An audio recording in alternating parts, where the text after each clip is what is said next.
مسلک اعلیٰ حضرت علماء اہل سنت مفتی عبد الرحمان صاحب قبلہ، نعرہ تکبیر، نعرہ رسالت۔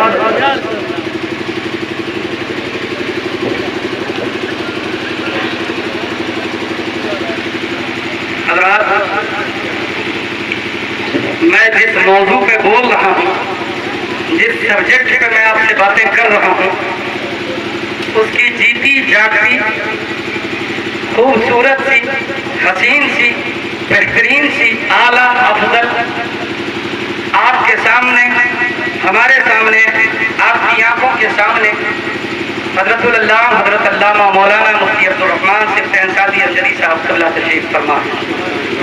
آپ خود سوچیں، آج ہمارے لیے بلکہ سلطان پور اور امیٹھی کے لیے مرکز نگاہ اور مرجع نگاہ اگر یہ بنے ہیں تو علم کی بنیاد پر بنے۔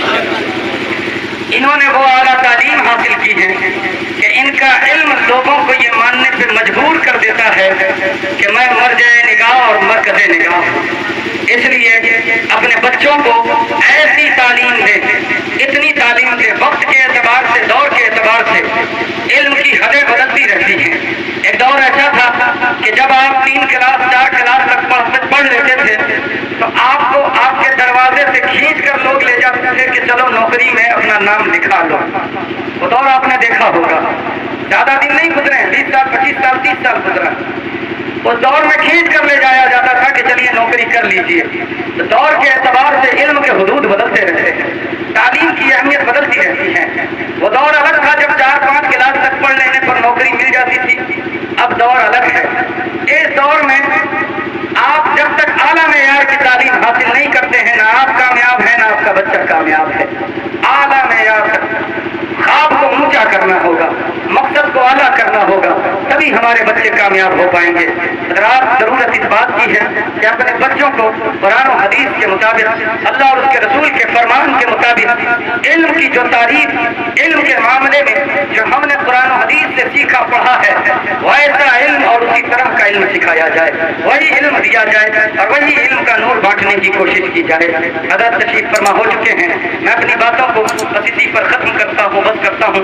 اللہ تبارک و تعالیٰ جو کچھ کہا گیا، بیان کیا گیا، اس پر عمل کی توفیق عطا فرمائے۔ استغفر اللہ ربی من کل ذنب واتوب الیہ، لا حول ولا قوة الا باللہ العلی العظیم۔